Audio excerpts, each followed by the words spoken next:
back to JWF Monday Night Ignition. I'm your host, Silver Spoon, joined as always by the man who is heading down the road to Summerfest. It's Captain Tibbs.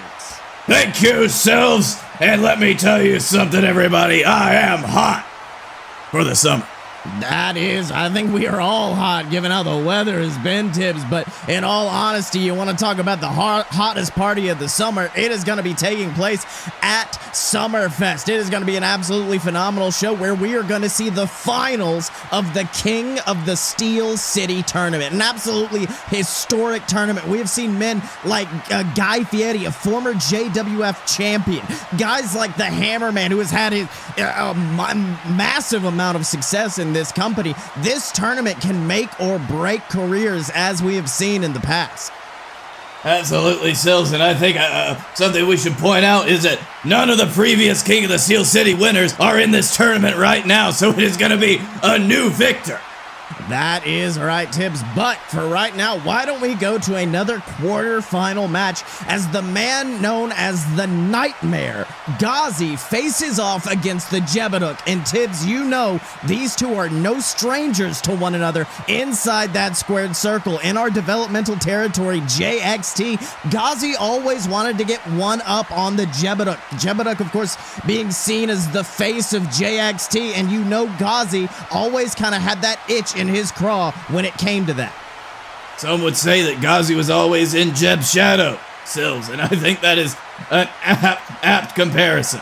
That is right, and that bell goes ding, and oh, look at that, Gozzie immediately going after those long, spindly legs of the Jeb-A-Dook. Some vicious kicks from the Nightmare, possibly might have been learned from his former mentor, Papa Bliss. We know the Big Papa likes to employ those heavy kicks, and well, speaking of former mentors, Tibbs, we got to talk about what happened last week with Gozzie. This action is hot in the ring, but it was even hotter last week when Gozzie came out to the ring assaulting his former mentor, Scotty Moore. It was absolutely a vicious assault in the center of the ring. That is right, Sil, so let me tell you something. If you are a former mentor of Gozzie's, you better watch your ass, because he'll come for you eventually. That is right. I mean, everyone's wondering what is going through his mind, but ooh, look at that. Looks like the Jeb-A-Dook's boot is going through his mind right now. A massive boot straight to the jaw, sending him to the mat. Going for a quick pin is the Duke one, but ooh, Gozzie immediately kicking out. I mean, we like to joke about the Nightmare every once in a while, but we know it's going to take a whole lot more than that to keep Gozzie down. Absolutely, but if anybody is capable of breathing that kind of fire, that kind of heat, it is none other than the Jeb-A-Dook himself. That's right. Now look at this Jeb-A-Dook working over that right arm of Gozzie. And Tibbs, I'll be honest, when you said this match was tonight, I don't think we expected to see any traditional wrestling out of these two individuals, but Jeb-A-Dook appears to be putting on an absolute clinic going after that arm of Gozzie, and you gotta think that is turnabout being fair play. Gozzie's big move he likes to employ, that big arm breaker, it has put men on the shelves. It has nearly ended careers, and it looks like Jeb-A-Dook is showing him exactly how much damage he can do to an arm as well. Absolutely, Sills, and also that makes Gozzie's offense a whole lot less powerful if his arms are weakened in this state. The Jeb-A-Dook, he knows his opponent better than just about anybody. Oh, wait, hold on. I hate to interrupt you, Tim, but what is Jeb-A-Dook thinking now? He has got the arms of Gozzie hooked, and oh my God, the cattle mutilation just absolutely tearing those arms back. I don't understand how Gozzie's not immediately tapping. This is vicious. That is a beautiful submission right there. The cattle mutilation, something that the Jeb-A-Dook can pull off with style, grace, and God, that looks painful. That's right. I mean, let's not forget that tall, slender frame of the Jeb-A-Dook allows him to be insanely flexible as, oh, he just wrenches up on those arms. He may rip the shoulders out of the socket, but, ooh, unfortunately, Gozzie managing to stretch that leg out, barely getting onto the rope. You can see our referee calling for the separation, and Jeb-A-Dook finally releases, but oh, Tibbs, it looks like he doesn't need the cattle mutilation as he backs up into the corner. He is going to that dark place, looking for that Duke whirl he likes to employ, but oh, unfortunately, Gozzie just nailing him with a big strike to the jaw, laying him out in the center of the ring, and Tibbs, the Nightmare, has got to make a comeback right here. Absolutely, the Jeb-A-Dook seems to have an answer for everything that Gozzie has brought to him tonight, and I cannot stress, just never underestimate the Jeb-A-Dook. His small frame hides a very powerful, powerful being underneath. That's right. Now Gozzie rushes towards the ropes. Ooh, beautiful springboard into, whoa, what a reverse DDT, sending the Jeb-A-Dook straight down into the mat. Now, oh, what's Gozzie thinking? Going to that top rope, might be looking for that Goz bomb splash he likes to employ, but wait, what the hell? Instead, he opts to deliver a very familiar looking elbow drop straight to the heart of the Duke one before... Aw, Tibbs, look at this. Gozzie backing up into the corner, not even going for a pinfall. Look at him. He's prepping for a super kick, blatantly mocking our captain's champion, Scotty Moore, who, of course, is known to employ that move from time to time. Yes, Sills, I don't know if this is a good idea on Gozzie's part. He seems to be focusing more on Scotty Moore than his actual opponent tonight. That's right. No, unfortunately, it does not pay off for him as the Jeb-A-Dook hits a massive clothesline into the corner and then a second goes for thirds, but ooh, Gozzie avoids it, and now, Tibbs, look at this Jeb-A-Dook in a dangerous place. Gozzie hooking the arms, dragging him to the center of the ring before, oh my God, a vicious bloody eagle straight to the skull of the Jeb-A-Dook, dropping it into that hardened mat. Goes for the pinfall. 1, 2, ooh, Jeb-A-Dook, look at that, getting his foot on the ropes at the very last minute, forcing the rope break. That is the thing about the Jeb-A-Dook. With that long frame of his, you gotta be careful where you go for those pinfalls, because he can get the ropes from just about anywhere.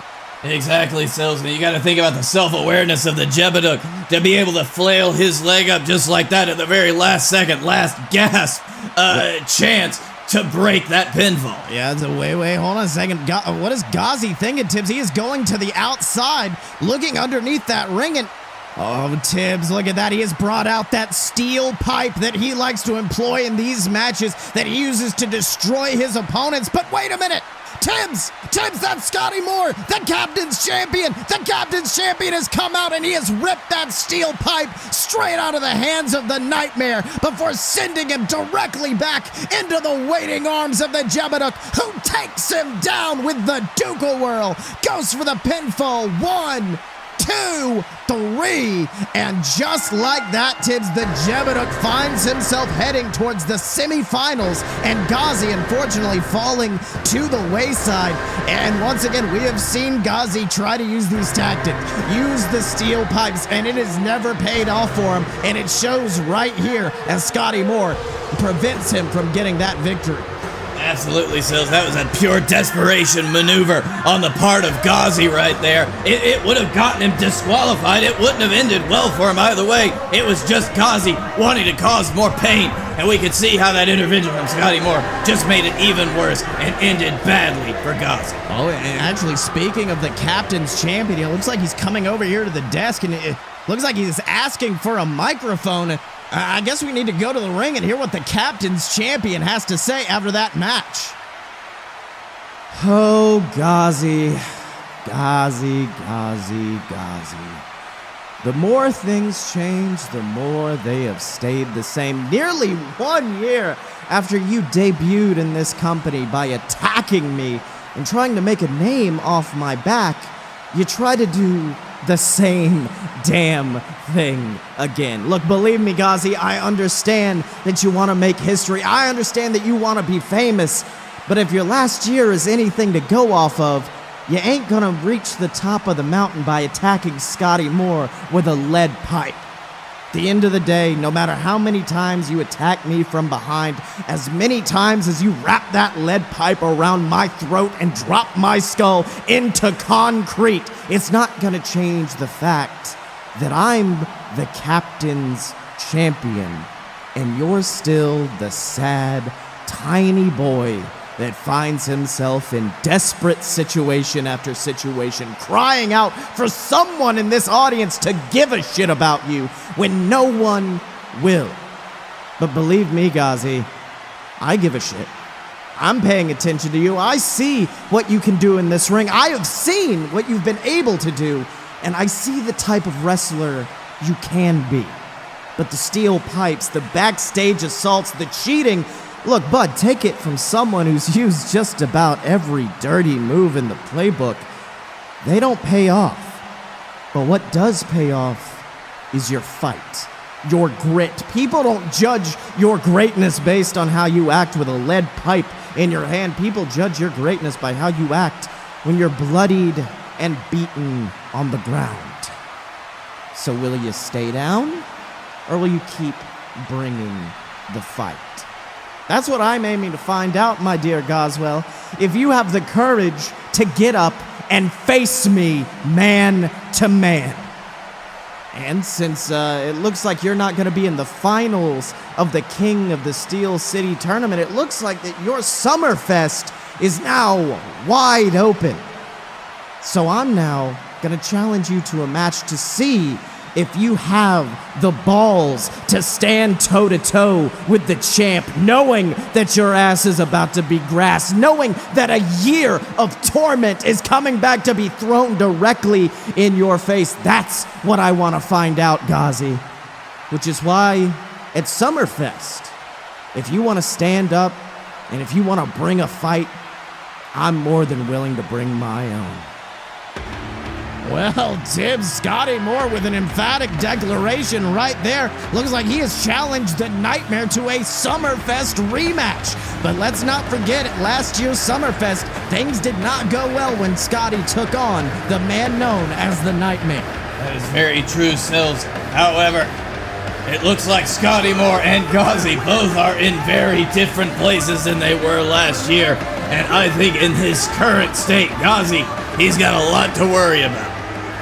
That is right, but speaking of last year's Summerfest, it was also the debut of a great match known as the Developmental Rumble. Tibbs, we have got an amazing division known as JXT. A lot of people call it a feeder system, call it developmental, but in my opinion, those wrestlers down there have been fully developed. A lot of those guys are just itching to get to the main roster, to get the opportunity to mix things up with some of the veritable legends on our roster, and that is what the Developmental Rumble is all about. 10 of our finest wrestlers from JXT come to our main roster, try to toss one another over that top rope, and whoever stands tall at the end is going to find themselves with a contract for a JWF championship match of their choosing in the future. Exactly, Sills. It is the ultimate hot shot for plenty of people that deserve it. And here, we're going to see it again. I mean, hell, let's not forget the winner of last year's Developmental Rumble in less than a year is standing in our ring with the JWF World Heavyweight Championship. Robert Hill dominated that match, came out victorious, and look at where he has come this year.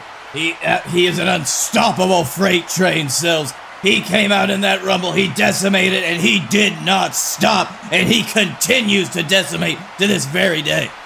That's right. Of course, we know Robert Hill, a big favorite to win last year. This year's big favorite to win is none other than the JXT World Heavyweight Champion himself, Mark Plays. And Tibbs, Mark is a guy who, he's not your traditional wrestler. He's not one of these guys who likes to come out, talk up a big game. He calls himself the gamer's gamer. He calls himself the legend of the millennials. And in my opinion, that kind of look towards the future could do wonders in JWF. You know, Sills, you might have a point. Honestly, I don't get the appeal, but Mark, he has shown himself to be an able fighter, nigh unstoppable in JXT, almost completely perfect record in one-on-one matches. And damn it, Sills, he seems like a guy who could even take it to Robert Hill himself. That is right, but the JXT champ, Mark Plays, is in our ring right now, so why don't we go down and hear what the champ has to say. Hello everybody, my name is Mark Plays, and in case you haven't been tuning into the greatest developmental program in all of professional wrestling, JXT, I am the JXT World Heavyweight Champion. That means I wear my brand around my waist. That means when I come up here to the JWF, I represent that brand and I represent greatness. The only problem with that is how many people in that backstage locker room there still look at me as a developmental wrestler. As someone who doesn't deserve to come here and stand toe-to-toe with men like the Dylan, like the Captain's Champion Scotty Moore, men like Robert Hill. Which is why I'd like to formally announce to all of you my entry into this year's Developmental Rumble. A match that last year catapulted me. Oh, Tibbs, listen to that. That is the music of the JWF champion, Robert Hill, coming down to the ring. And Tibbs, look at this. We got champion and champion standing in the ring right across from one another. And let me tell you something, Sills. Robert Hill does not look happy. He almost looks disgusted at Mark Plays. And I'll be honest, I don't know why. At the end of the day, it's almost like looking in a mirror. A dominant JXT wrestler like Mark Plays, a dominant former JXT champion like Robert Hill. These two men, while on the outside may look different internally and through their actions, I gotta say they couldn't be more similar. That might be so, Sills, but I think Robert Hill will disagree with you. Well, why don't we hear what the champ has to say? So this is what they're churning out ever since I left JXT, huh? Putting the strap on some punk who'd rather sit backstage and play his little video games than come out to the ring and do what he is paid to do. Fight! Well, kid, champion to champion, let me tell you right now, you don't want to win that Rumble. In fact, you don't even want to come close to the ring because the winner of that match gets a shot at the champion if you haven't heard. And right now, you're a big fish in an awful small pond, kid. But if you win that Rumble, you'll end up just like every other JXT champion that came up here looking to make a name for themselves.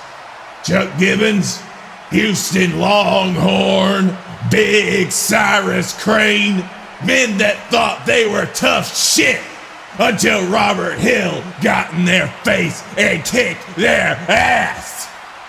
Oh, well, it's actually funny that you mention that, Robert, because personally, I've been seeing what's happening in your career. I've been seeing who you've faced, and I don't think you're somebody I need to worry about. Because if I'm facing the JWF champion after Summerfest, I got a feeling it's not gonna be you. Oh, Tibbs, look at that. That is a blatant shot across the bow. We know Robert Hill has been dodging the Dylan, the man he lost to at Cash in the Bag, and it looks like Mark Plays has just poked the bear, and the bear trying to attack with a big clothesline, but Mark Plays ducking it before hitting the ropes, and dropping Robert with a massive spine buster. The JXT champion has just leveled Robert Hill. My God, Sills, look at how quickly he took Robert Hill down. We've had men who have not been able to do that after a whole match. That is right. And now look at this. He has got Robert Hill set up in the center of the ring. Could we see it? Could we see it? He is going for it. The most electrifying move in all of Gamers Entertainment. The Gamer Elbow. And it goes straight down into the heart of Robert Hill. And Tibbs Mark Plays just sent an emphatic message to the champ ahead of Summerfest. Oh, you gotta look at that, Sills. That has gotta hurt Robert Hill in more than just the chest. That is a straight stab through the ego if I've ever seen one. That is right. You got to think Robert Hill right now has got to refocus. He has got to get back on his game because the Dylan threw him off a little bit at Cash in the Bag with that loss. But getting taken down by a man who Robert sees as a developmental wrestler, getting that elbow straight to the heart, you know that is going to throw him off his game big time. Of course, Sills, and if Robert Hill's not able to readjust, I don't care how strong he is, I don't care how much he's done, it's gonna lose him that championship against the Dylan. That is right, Tibbs. But hey, speaking about evolution, speaking about guys who change, why don't we talk about what happened last week when the man known as Chuck Gibbons came out to the ring, when the men known as the Hard Americans were facing off against the team of Legion. The Hard Americans, I mean, they were backed up against the wall with Legion's dominant forces coming after them until Chuck Gibbons came out to even the odds, taking out Croc. But the shocking thing isn't the fact that Gibbons came out, it's the fact that the leader of the Hard Americans, AJ Steele, was nowhere to be found. Exactly, Sills. We would have thought that AJ Steele, he would have been the one to come out try to save his teammates, but no, it was Chuck Gibbons. Chuck Gibbons to his own detriment. Chuck Gibbons throwing caution to the wind, and he went to help out the rest of the Hard Americans. And honestly, Sills, I'll have to give him credit for that. That is right, and Chuck Gibbons is backstage right now with one of our top interviewers. So why don't we hear what he has to say about his actions last week and what's going on between him and the Hard Americans. Let's have a listen. Hello everybody, Honeypot McAlcohol here, with a man who was a welcome surprise for the Hard Americans last week, assisting them in gaining a victory over the team known as Legion. Welcome, Chuck Gibbons. Now Chuck, everyone at home wants to know, why did you assist the Hard Americans? Okay, firstly, let's cut the bullshit. They ain't the Hard Americans, and well, they damn sure didn't need my help last week, okay, honey boy? I mean, you're talking about a JXT original in Sam Adams, one of the greatest JXT champions ever, a man that's taken me myself to my limit. You're talking about Houston Longhorn. You got legends like Spider Lockhart. I've been around this company long enough to know that they shouldn't go by some dumbass name like the Hard Americans. Those men are the Wild-Eyed Southern Boys, a title that I also hold proudly myself. And last week I came out there to hopefully remind those guys exactly who they... Whoa. You slow down there, big man. Sorry, firstly, AJ Steele here. Everybody's been coming after me saying, why didn't you help your team? Well, I had faith in my team. I had confidence in them, and also I had to record a few episodes of Wrestle Wars. But that's beyond the point. I'm not sure exactly what you're trying to do here, Gibbons, but everything is fine with the Hard Americans, and we damn sure don't need your help. We had everything covered last week, and then you stuck your nose into our business. The Hard Americans have been okay before you showed up in this company, and let's be honest, we'll be even better when you get out of here. Understood? Understood. Oh, damn, so he says he understands, but it looks like he is offering up a big shot to the jaw to AJ Steele for recompense, and I don't think things are over between these two. Not at all, Sills. I don't think I've seen a clearer message in all my years of watching or performing as a wrestler. That is emphatic if I ever saw it. Chuck Gibbons, he has set his sights on turning the Hard Americans back to their Wild-Eyed Southern Boys roots.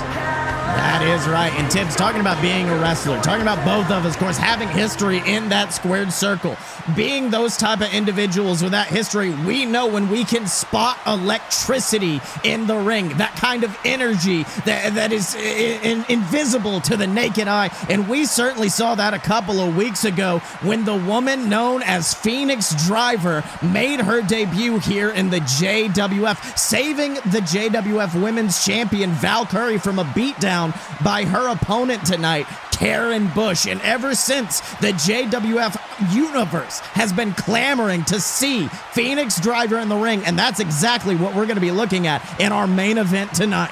Absolutely, Sills. When Phoenix Driver enters the arena, there is an air that falls around everybody, a heaviness, and you know that something is about to go down. That is right, and let's not forget this match, of course, for the #1 contendership. Hey, a great irony there. Phoenix Driver saves Valkyrie from losing her championship, but if she wins this match, she may very well be the person who takes that title off of Valkyrie. Honestly, Sills, if you ask me, I would say that may have been Phoenix Driver's original drive in the first place. She wanted a fair match against the champion, and she wasn't going to let Karen Busch take that away from her. That's right. You see both of these competitors in the ring getting ready, but oh wait, look at this. Karen Busch going after Phoenix Driver, just laying in the shots to the back before the bell can even ring. Tibbs, Phoenix was trying to take off her entrance gear, and Karen is taking advantage and is beating the hell out of Phoenix Driver, just pulling that jacket over her head, and this is a damn hockey fight now between these two. You know, I wish I could say I was surprised, Sills, but this is everything I've come to expect from Karen Busch. This is exactly what she knows, that she can't win in a fair fight against Phoenix Driver. So she's waiting until she's distracted. She's waiting until she can't defend herself, and then she's trying to pull out a quick win.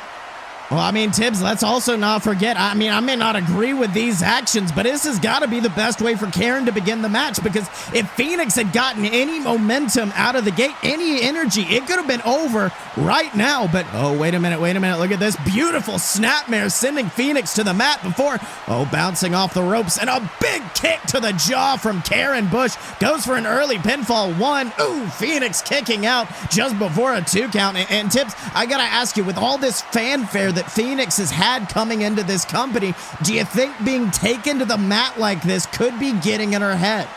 I'm not entirely sure, Sills. Phoenix Driver seems like the type of person who doesn't let reactions or let how other people view her affect her own performance. But I can say that if there is a certain feeling of a failure to deliver, especially right after you've debuted, then I think Phoenix Driver is going to have to deal with internally. And if she is defeated by Karen Busch in this first matchup, it is not going to spell something good for her in the coming weeks. That's right. I mean, down in JXT, I mean, we've talked about it a lot tonight, our developmental territory. The woman known as Karen Busch was almost considered the spoiler. They had people like Valkyrie, Phoenix Driver, Lucretia Pendragon, these powerhouses that they all expected to go straight to the moon, but instead Karen Busch stopped them at the pass every single step of the way. But oh, look at this. Karen now trying to grab a headlock on Phoenix Driver, but unfortunately, Phoenix is blocking it before turning it around, dropping into a beautiful hammerlock. Phoenix Driver working over that arm of Karen Busch, could be looking to set her up for that Rainmaker maneuver she likes to employ. Absolutely, Sills, and once you see that, once the rain comes down, that is it.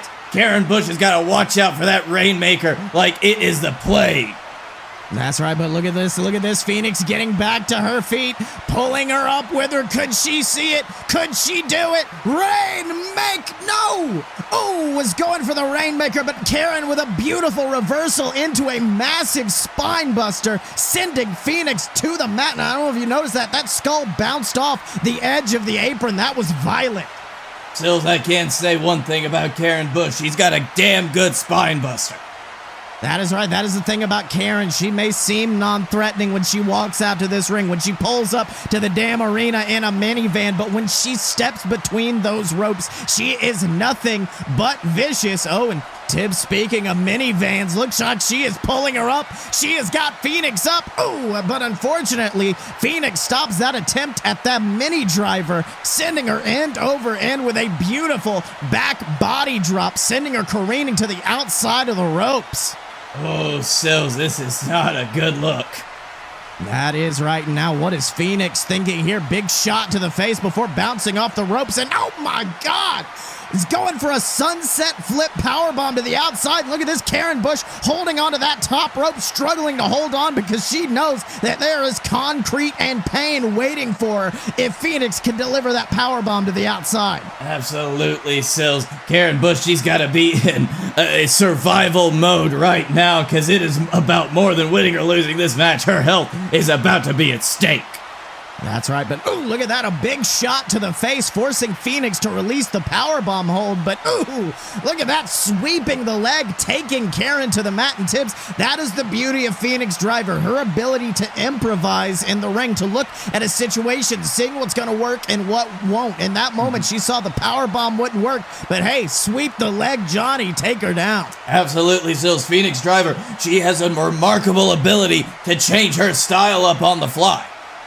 That is right. Now Phoenix getting things back into the ring, maybe looking to end things early, putting those educated feet to good use against Karen before, ooh, unfortunately, was going for a massive powerbomb into the center of the ring, but Karen raking the eyes of Phoenix Driver. I don't even know if she can see that despicable woman just blinding her opponent before dropping her with a massive clothesline.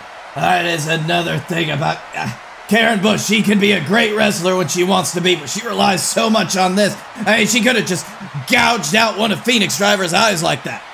That's right, but it looks like it is paying off because she has got her up. She is going for it. The mini driver, but no! Phoenix sweeping the legs once again out from underneath her. Floats over. She's got her pinned. She's got her pinned. 1, 2, 3. And ladies and gentlemen, just like that, we have a new #1 contender to the JWF Women's Championship. And that woman is known as Phoenix Driver, with a very quick pinfall on the woman known as Karen Busch. I mean, look at the ring. Karen looks besides herself.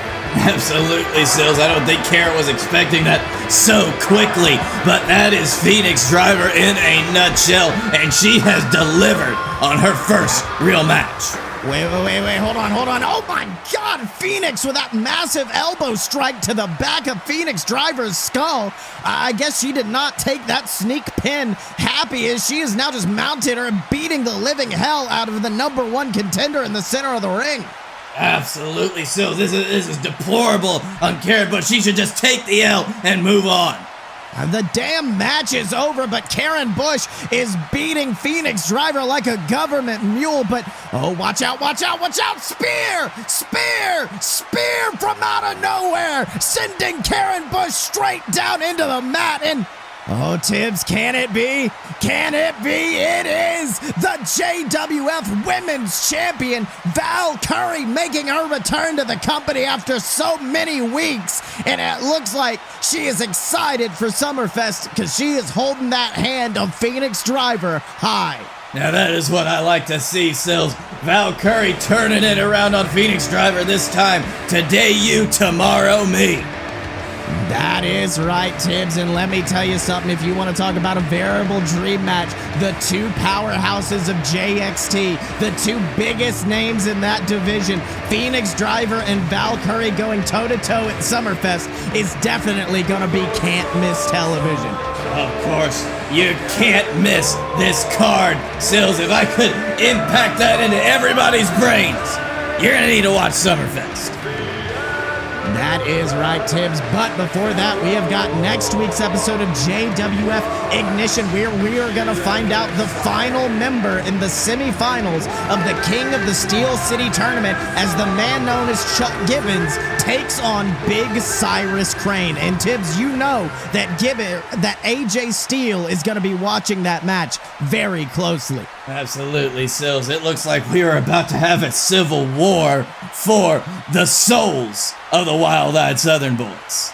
That's right. In addition, Gozzie, after that brutal attack earlier tonight, has announced that he is going to make a massive announcement next week regarding his match with Scotty Moore. And Tibbs, I got no idea what that guy's going to say, but if you want to talk about a guy who I definitely don't know what he's going to say, Shitty Terry's going to be here? What? He's a guy from JXT. His name is Shitty Terry. He's apparently good, though, even though his name is shit. And he's going to be here next week. And Tibbs, I got to say, I guess the kid's going to be heading into that Developmental Rumble. What? Yeah, but until then, remember to support us at patreon.com/aloadofbs and pick up merch for your favorite superstars at merch.aloadofpurebs.com. Give us all your money. That is right, Tibbs. But until next time, he's been Captain Tibbs, I've been Silver Spoon, and this has been JWF Monday Night Ignition, and we will see you next time.